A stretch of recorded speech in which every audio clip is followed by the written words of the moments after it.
दाजू, आप हैं रोबिन दाजू और आप हैं रमेश दाजू। आप चारों से हम करबद्ध निवेदन करते हैं और आप हैं हमारे शहर की जाने मानी समाजसेवी। और 2025 में पूर्णिया एक्सपो का आयोजन किया गया, जो टूरिज्म, एग्रीकल्चर, एजुकेशन, ट्रेड और खेल से संबंधित तमाम चीजों को केंद्र में रखते हुए यहाँ पर कार्यक्रम का आयोजन किया गया है। और ये कार्यक्रम आवाज न्यूज 24 की ओर से, नेपाल टूरिज्म बोर्ड की ओर से संयुक्त रूप से किया गया है।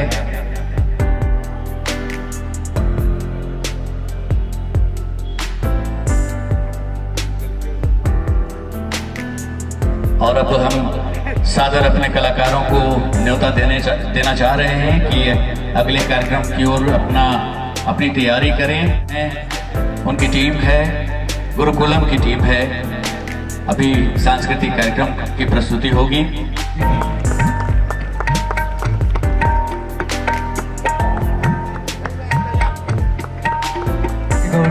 नारायण नमस्ते। हम लोग जब भी किसी दीप को प्रज्वलित करते हैं, हमेशा हम ईश्वर का हम लोग हृदय से सम्मान करते हैं और आगाज करते हैं आज के इस कार्यक्रम का, जिसमें हमारे नेपाल के टूरिज्म भाई और हमारे इस शहर पूर्णिया की जाने मानी हस्तियां होना है, जिसके गवाह तमाम लोग उपस्थित रहेंगे। आइए भैया, अभी आगे से बोलिए, आपके लिए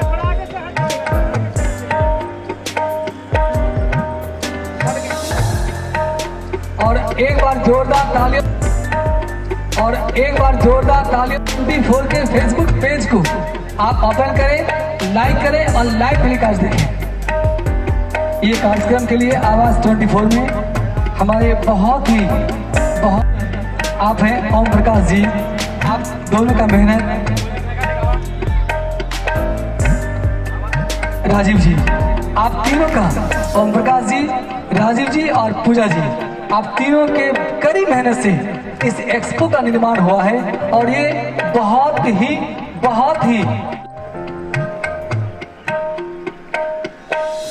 एक बार इन नारी शक्तियों के लिए जोरदार तालियां प्लीज।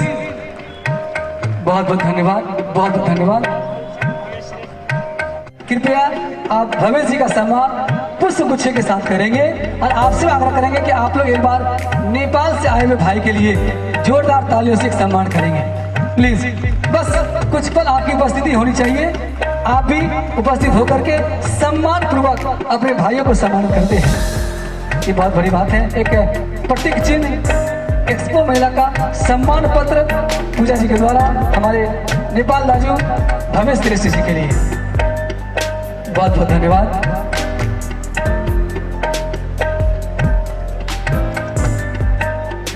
और तीनों दिन के अलग अलग प्रोग्राम में हमारे स्कूल के नौनिहाल बच्चे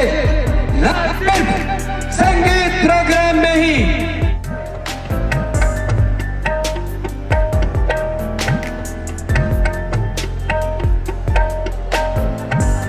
के लिए एक बार जोरदार तालियां प्लीज, एक बार ताली होनी चाहिए। सामने जितने भैया बैठे हैं, निवेदन है पूजा जी और श्रेष्ठ जी, आइए बस भाई, एक खुशी की बात है। अरे वाह, एक ताली प्लीज, जोरदार ताली। खुशी की बात है, आज सम्मान पत्र से साथ सम्मानित कर रहे हैं हमारे बीच नेपाल से आए हुए भवेश श्रेष्ठ जी और आवाज 24 की आवाज पूजा कुमारी जी, हेना सही जी को, और साथ ही साथ हमारी अगली बहन है जानी मानी समाज सेविका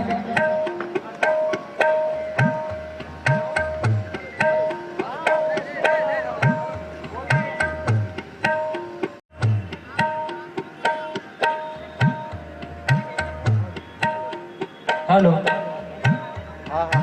और इसी बीच कंफर्म करना है।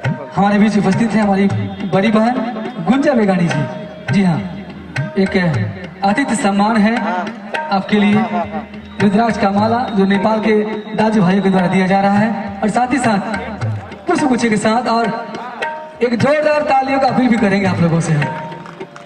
नारियों का सम्मान बहुत ही, घर में जब सम्मान होता है लगता है कि हमारी बहनें बहुत कुछ करके यहाँ तक पहुँची है।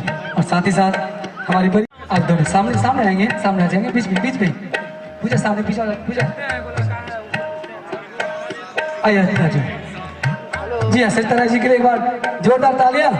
जितने भी वीरांगना क्लब की हैं और हमारी जितनी बहनें हैं, एक तालियां होनी चाहिए। पीछे कुछ बच्चियां बैठी हुई हैं, जब आपका नृत्य होता था तो सब भैया ताली बजाते थे, आप लोग भी ताली बजाएंगे, जोरदार तालियां एक बार, थैंक यू। और साथ ही साथ वीरांगना क्लब से बहुत ही तेज तर्रार महिलाओं का धार बनी हुई सुष्मिता जी, आ जाइए, आइए सुष्मिता जी।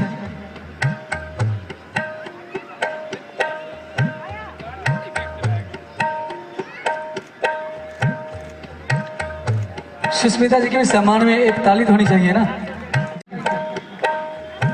जब नारियों का सम्मान होता है तो गर्व से सीना चौड़ा हो जाता है। हमारी बहनें इस पूर्णिया के लिए अपना घर द्वार में सारे काम काज छोड़ करके समाज के प्रति जिम्मेदारी को कांधों पर लेकर के जब समाज के निकलती है, हम सब भाइयों का सीना चौड़ा हो जाता है। साथ ही साथ हिंदू युवा वाहिनी की बहन सोनिका जी, सोनिका जी के लिए भी का सम्मान। दीदी सामने, दीदी सामने सामने सामने आएंगे। और अगर हिंदू वाहिनी की कुछ बहनें हैं तो आप आ जाइए। हिंदू वाहिनी की अगर कुछ बहनें आना चाह रही हैं इस सम्मान में तो आप आ जाइए। अगर कोई बहनें हैं तो 1 मिनट आ जाइए। दीदी 1 मिनट, हिंदू वाहिनी की जो बहनें हैं आ जाइए।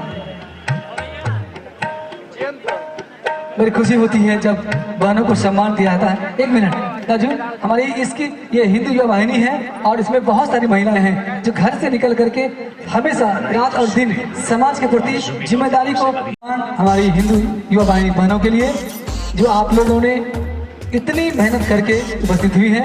और आप सबको हमारे नेपाल के दाजू भाई रुद्राक्ष का प्रतीक चिन्ह लेकर के सम्मानित कर रहे हैं सभी बहनों का।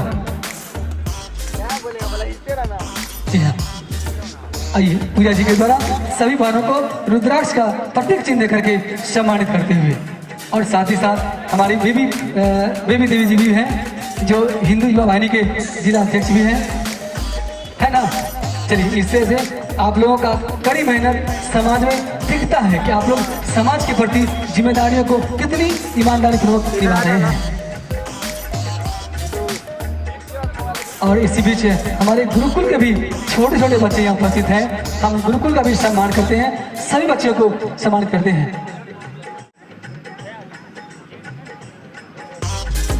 जी हाँ, राहिनी एक ऐसे ग्रुप है जो कई महिलाओं के टीम होकर के कई तरह के इवेंट आप देखेंगे।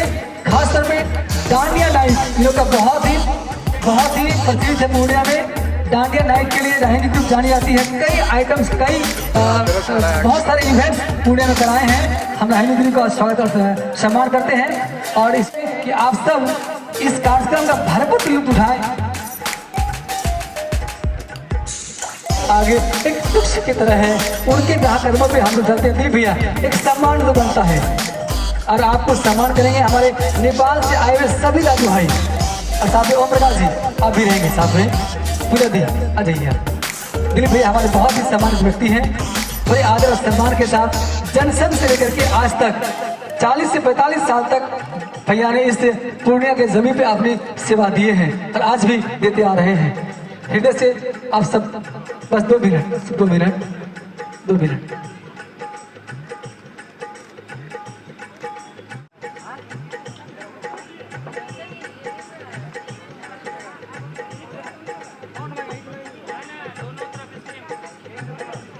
जी। और वीरांगना की जो महिला हैं ये सामने आ जाएं। वीरांगना से हो गया हाँ। और दीदी भी हैं, आ जाए। हाँ चलिए, एक ग्रुप फोटो हो जाए खाली एक साथ, सारे लोग, सारी बहनें, सही भाई लोग एक ग्रुप फोटो हो जाए सारे। चलिए, हो गया। Thank you so much Raju. आपको दोस्तों हम लोग के लिए आप सामने आएंगे, सही बहनें नीचे चलेंगे, बाकी लोग चलेंगे धीरे धीरे धीरे धीरे।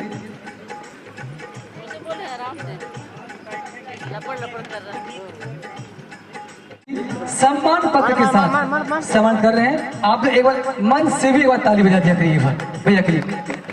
Thank you.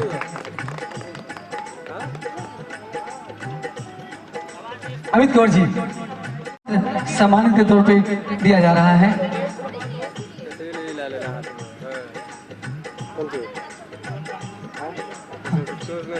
और इन सभी भाइयों को आप देख रहे हैं, सभी भाइयों को एक सम्मान पत्र से सम्मानित कर रहे हैं। हमारी इस आवाज 34 के आ जाइए।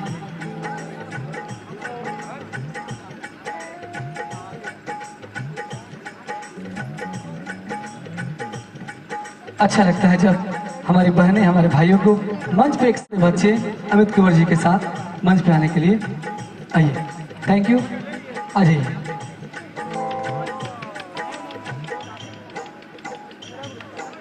अरे राजीव जी के साथ साथ हमारे नेपाल टूरिज्म के सभी भाई बंधु उपस्थित हैं। आप देख पा रहे हैं राजू, ये अमित कुंवर जी हैं और पूर्णिया का प्रतिनिधित्व करते हैं बड़े बड़े मंच में। आपने इसकी परिस्थिति देखी होगी। ये पूर्णिया के नाम को बहुत ऊंचाई तक नृत्य के क्षेत्र में काफी ऊंचाई लेके गए हैं। बहुत ही सम्मान के पात्र हैं अमित कुंवर जी। हम इस पूर्णिया की धरती का संपूर्ण मेरा मान्यजन जो यहाँ आए हुए हैं, बहुत देर से बैठे हुए हैं और इस कार्यक्रम को सफल बनाने के लिए आप लोगों ने यहाँ उपस्थित होके जो भाई बहन, मेरा माता पिता समान के लोग मैं देख रहा हूँ, आप लोग सबको नेपाल की तरफ से, कोशी प्रोविंस की तरफ से हार्दिक धन्यवाद देता हूँ। और ये जो कार्यक्रम पूजा जी, ओम प्रकाश जी और राजेश जी और विभिन्न न्यूज 24, आवाज 24, हर कदम आपके साथ बोल के जो आप लोग ने शुरू किए हैं और उसी के माध्यम से जो पूर्णिया एक्सपो आप लोग अभी दूसरा सीजन जो आप लोग शुरू किए हैं, बहुत इस पूर्णिया के लिए जो सभी को जोड़ने के लिए, एक तो एक्सपो में आप लोग ने ट्रेड, टूरिज्म और एग्रीकल्चर लेके जो सबको एक ही जगह जोड़ने के लिए जो कार्यक्रम किए हैं और हम लोग को बुला के इस कार्यक्रम में नेपाल को भी जुड़ा दिए हैं, आप लोग सबको, ये आवाज 24 टीम को भी हार्दिक धन्यवाद देना चाहता हूँ। और जो हम लोग नेपाल से आए हैं और हम लोग यहाँ पूर्णिया से जुड़ रहे हैं बहुत जल्दी, एक साल बाद या इसी साल 25 में नहीं तो 26 में लगता है हम लोग जुड़ जाएंगे। वो क्या, किस चीज से जुड़ेंगे, अभी तो जुड़े हैं ही। और एक माध्यम है जो पूर्णिया का एयरपोर्ट, पूर्णिया का एयरपोर्ट से हम लोग का जो अभी हम लोग विराटनगर धरान जो कॉरिडोर में रहते हैं, वो सबसे नजदीक का एयरपोर्ट जो कोई है हमारा जो तो पूर्णिया का एयरपोर्ट होगा। इसलिए और एक जो हम लोग अभी बागडोगरा जाते हैं, दरभंगा जाते हैं, तो ये दोनों का डिस्टेंस है हम लोग के यहाँ और 100 किलोमीटर, मेरा हम लोग का बॉर्डर से यहाँ सिर्फ 100 किलोमीटर का डिस्टेंस है और हम लोग दूसरी तरफ से हम लोग जुड़ रहे हैं। यहाँ से हम लोग विभिन्न तीसरा थर्ड कंट्री भी जा सकते हैं और इंडिया का विभिन्न प्रांत में जा सकते हैं, इसीलिए और जुड़ रहे हैं हम लोग। इसीलिए हम लोग जो इससे पहले सीजन का ये पूर्णिया एक्सपो था, उस टाइम हम लोग भी नेपाल में भी पूर्णिया में एयरपोर्ट होना पड़ेगा बोल के जो ये आवाज 24 ने आवाज उठाया था, हम लोग ने भी नेपाल में भी, नेपाल का प्रेस में भी, नेपाल का विभिन्न संचार माध्यम में भी एक बात बोले थे और नेपाल से पूर्णिया तक आके उस टाइम हम लोग आंदोलन में साथ भी दिए थे। लगता है वो सफल होने जा रहे हैं। मैं पूर्णिया वासी के लिए हार्दिक बधाई भी देता हूं और सरकार, बिहार सरकार को और इंडिया सरकार को हार्दिक धन्यवाद भी देता हूं। हमारा देश नेपाल जो देवभूमि है, धार्मिक स्थल बहुत है। आप लोग को मेरा दोस्त कुछ बात किया बासु जी। यहाँ से 100 किलोमीटर उधर जाएंगे। अभी ये यहाँ पर तो उतना गर्म तो नहीं है, लेकिन जब गर्म के सीजन में जो 40-42 डिग्री का यहाँ पर गर्म होता है, हम लोग का बॉर्डर से सिर्फ 20 किलोमीटर 30 किलोमीटर आगे जाएंगे तो 10 डिग्री का टेम्परेचर मिलेगा। भेरेटार, कन्याम जैसा बोलने का जगह। धार्मिक स्थल में हम लोग का विष्णु का, महादेव का, देवी दुर्गा का लगा विभिन्न धार्मिक स्थल आप लोग को मालूम ही है। और सांस्कृतिक हिसाब से देखेंगे तो हम लोग क्या बोलते हैं कि रोटी बेटी का संबंध है। नेपाल और खास करके बॉर्डर के सिटी जो हम लोग का, ये जो भारत और नेपाल का बॉर्डर से 100-150 किलोमीटर अंदर, 100-150 किलोमीटर बाहर, जो मेरा नेपाल का बेटी इधर आया हुआ है और भारत का, बिहार का बेटी उधर गया, इसलिए मामा चाचा और रोटी बेटी का सवाल है। इसलिए आप लोग से निवेदन है, नेपाल अपने बेटी के घर आइए, नेपाल अपने दामाद के घर आइए, नेपाल अपना भांजा के घर आइए। आप लोग घूमने के लिए आइए, वहाँ पर देखिए नेपाल में क्या है। इसी के लिए जोड़ने के लिए भी ये एक्सपो में हम लोग नेपाल के विभिन्न किस्म के डेस्टिनेशन का फोटो भी लगाया है। वो तो कुछ नहीं है, थोड़ा सा फोटो है, इसीलिए वो घूमने के लिए आइए। हम लोग यही निवेदन करते हैं। और आप लोग का एक मैजिक भी है, नेपाल आप लोग के लिए एक मैजिक है। जोगबनी बॉर्डर, बिहार का जोगबनी बॉर्डर तक जाएंगे तो आपका रुपया 100 रुपया होता है, और जोगबनी से 10 गजा करके 10 मीटर उधर जाएंगे तो आपका पैसा 160 रुपया होता था। एक तो मैजिक भी है। हम क्या बोल रहे हैं कि आप लोग का 100 रुपया, हम लोग का देश का 160 रुपया होता है। इसीलिए आप लोग के लिए वो नेपाल का डेस्टिनेशन सस्ता डेस्टिनेशन है घूमने के लिए। इसीलिए आप लोग नेपाल आ जाइए, वहां पर घूमिए, वहां का विभिन्न धार्मिक स्थल, सांस्कृतिक स्थल, धार्मिक स्थल देखिए। मैं ये नहीं कहूंगा कि पूर्णिया मेडिकल हब है।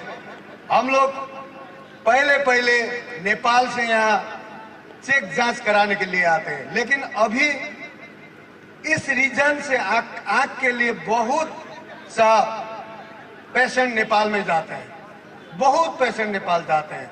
सिर्फ आंख के लिए नहीं, दूसरा चीज के लिए भी सस्ता मेडिकल लाइन में हम लोग का नेपाल में अभी बॉर्डर मेडिकल टूरिज्म भी बोलते हैं हम लोग का नेपाल में सस्ता और अच्छा तो सब जगह होता है, लेकिन अच्छा मेडिकल हॉस्पिटल सब हम लोग का नेपाल में है। एक स्टॉल है अभी दिख रहे हैं, neuro cardio and multi specialty hospital प्राली का, एक तो बैनर भी दिखा है, बहुत अच्छा न्यूरो का।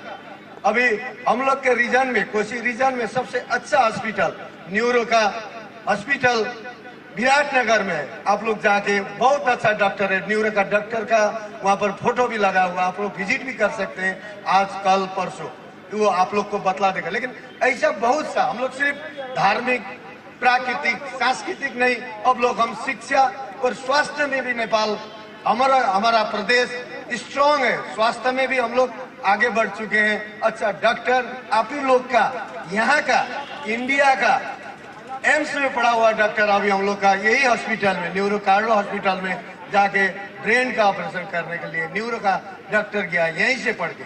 इसलिए बहुत सा जो बहुत बड़ा हॉस्पिटल है भारत का, वहां से पढ़ के जाके हम लोग के यहाँ वहां पर काम कर रहा है। इसलिए आप लोग स्वास्थ्य के हिसाब से भी नेपाल आइए, और शिक्षा के हिसाब से भी हम लोग का वहाँ मेडिकल डॉक्टर, नर्सेस का बहुत चांसेस है सस्ता में। इसलिए आप लोग को हम लोग ये पर्यटन के हिसाब से पूर्णिया, कटिहार और ये सीमांचल एरिया जितना भी है, कोसी का, इधर हम लोग का प्रोविंस में आप लोग को हर एक चीज से हम लोग जोड़ने के लिए एक पूर्णिया एक्सपो एक माध्यम रहा है। हम पहले भी बोले, जो एयरपोर्ट है वो एयरपोर्ट से हम लोग का फिर और जोड़ने का माध्यम रह जाएगा। पूर्णिया इस एक्सपो जो हम लोग को और आगे जोड़ने के लिए, अभी 2 में देखा था, पहले 1 नंबर पहले वाला एक्सपो में इतना बड़ा जगह नहीं था, आज इतना बड़ा जगह है, इतना अच्छा एक्सपो लगा हुआ है। इसको आगे जाके और अच्छा होगा, इस विश्वास के साथ पुनः नेपाल में हर एक क्षेत्र के घूमने का जगह है, धार्मिक स्थल है, प्राकृतिक स्थल है, सांस्कृतिक स्थल है, प्राकृतिक स्थल है, विभिन्न जात जातियों का जो नेपाल और भारत में हम लोग का कल्चर मिलता है, भाषा मिलता है, आप लोग का पैसा हम लोग का कहीं भी जाने से चलता है, इतना पासपोर्ट वीसा नहीं लगता है। आप लोग बॉर्डर से क्रॉस करेंगे तो हम लोग का आप ही का पैसा जहां तक है वहां तक चलता है। इसीलिए पुनः आप लोग को मैं हार्दिक धन्यवाद देना चाहता हूं कि आप लोग नेपाल आइए, घूमने के लिए आइए। आप लोग का हार्दिक स्वागत करते हुए पुनः एक बार पूजा, ओम प्रकाश, राजेश और संपूर्ण आवाज 24 को हार्दिक धन्यवाद देते हुए अतिथि देवो भव के नारा के साथ हर एक आप लोग का यहाँ पुण्यवासी को नेपाल आने के निमंत्रण करते हुए विदा लेते हैं। धन्यवाद। जय पर्यटन। धार्मिक ऐसे कौन कौन से स्थल है जहाँ से हम सब पहुँच के वहाँ से आशीर्वाद प्राप्त कर सकते हैं?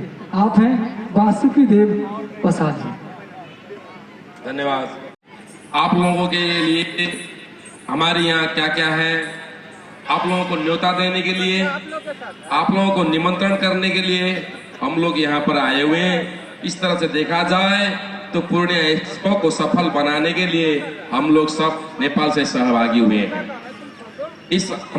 हमें इस अवसर देने के लिए पूजा जी, आवाज में 24 और पूर्णिया वासियों को हम सब की तरफ से हार्दिक आभार व्यक्त करते हैं, धन्यवाद ज्ञापन करते हैं।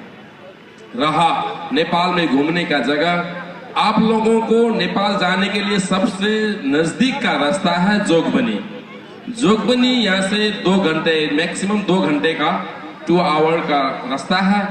उससे आगे आप जाएंगे तो विराटनगर एक बहुत बड़ा सिटी है। वहाँ पर आप लोग बहुत अच्छी तरह से एंजॉय कर सकते हैं। अच्छे अच्छे होटल है, कैसीनो है।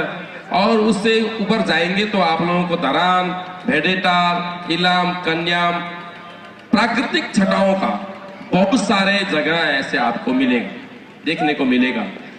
कन्याम करके एक ऐसा जगह है जहां पर पहाड़ियों के वादियों में आप ग्रीन कारपेट, ऐसे कारपेट बिछाए हुए तरह से आपको चाय बगान देखने को मिलेगा। भेडेटार ऐसा जगह है जहां पर आप, अभी इतनी गर्मी है, वहां पर आपको लगेगा आप बादल के ऊपर चल रहे हैं।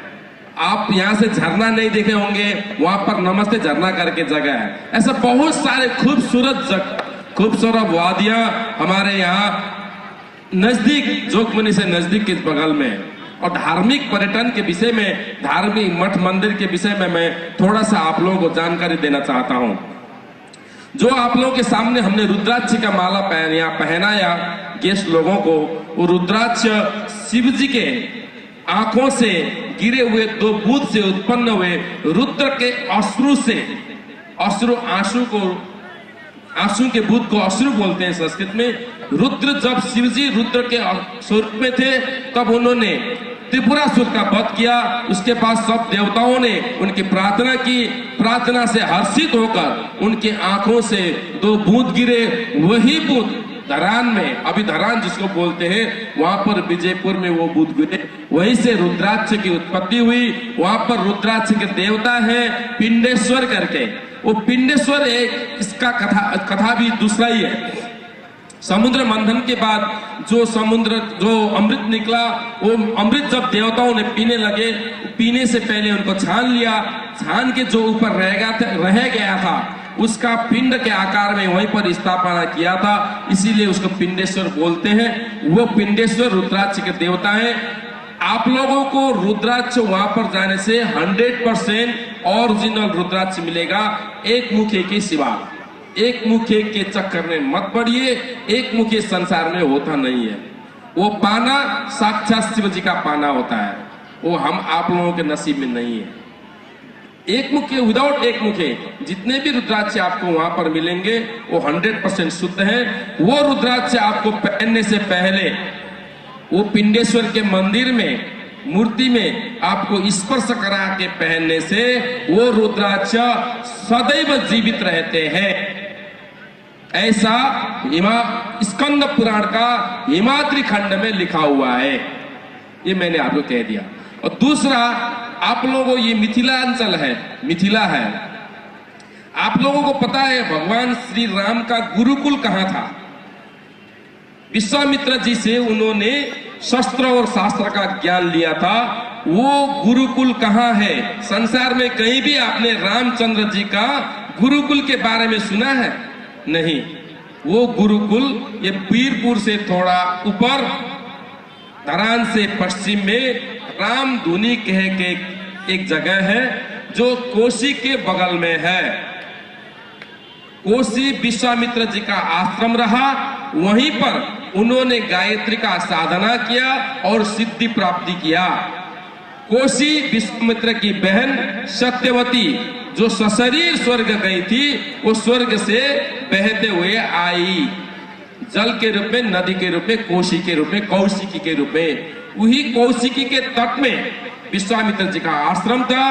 दशरथ के पुत्र राम विष्णु भगवान के अवतार में उत्पन्न हुए विश्वामित्र जी को क्या था, वहां पर आश्रम में बहुत सारे मरीची लगाए के और पूर्णाहुति नहीं हुआ था। उस वक्त से इस वक्त तक वो यज्ञ अविरल जल रहा है। उसको रामअग्नि कहते हैं। राम जी ने शुरू किया हुआ यज्ञ का अग्नि अभी तक जल रहा है। ऐसा पुण्य भूमि कोसी प्रदेश के नजदीक में, कोसी प्रदेश के अंदर है। और बराह क्षेत्र धरती का पहला तीर्थ है। सबसे पहले कूर्म अवतार हुआ, मत्स्य अवतार हुआ भगवान जी का। उसके बाद मत्स्य अवतार, कूर्म अवतार हुआ। उसके बाद बराह अवतार हुआ। उससे पहले कोई भी नहीं था। बराह अवतार को भगवान ने वहां पर 10,000 साल तपस्या करके उस चोले को, बराह चोले को वहां पर छोड़ दिया। वहीं पर मंदिर बन गया। कश्यप ऋषि ने उनको जगाया, भगवान विष्णु को। वहां पर एक मंदिर, बहुत सारे और देवी देवताओं के प्राचीन मंदिर है, पुराण में उल्लेख मंदिर है। सबसे पहले भगवान विष्णु ने श्राद्ध किया हुआ विष्णु पादुका मंदिर, सब भगवान शिव की तपस्थली हलेसी महादेव का गुफा, पाथिवरा माता का साक्षात काली का मंदिर, बहुत सारे जगह।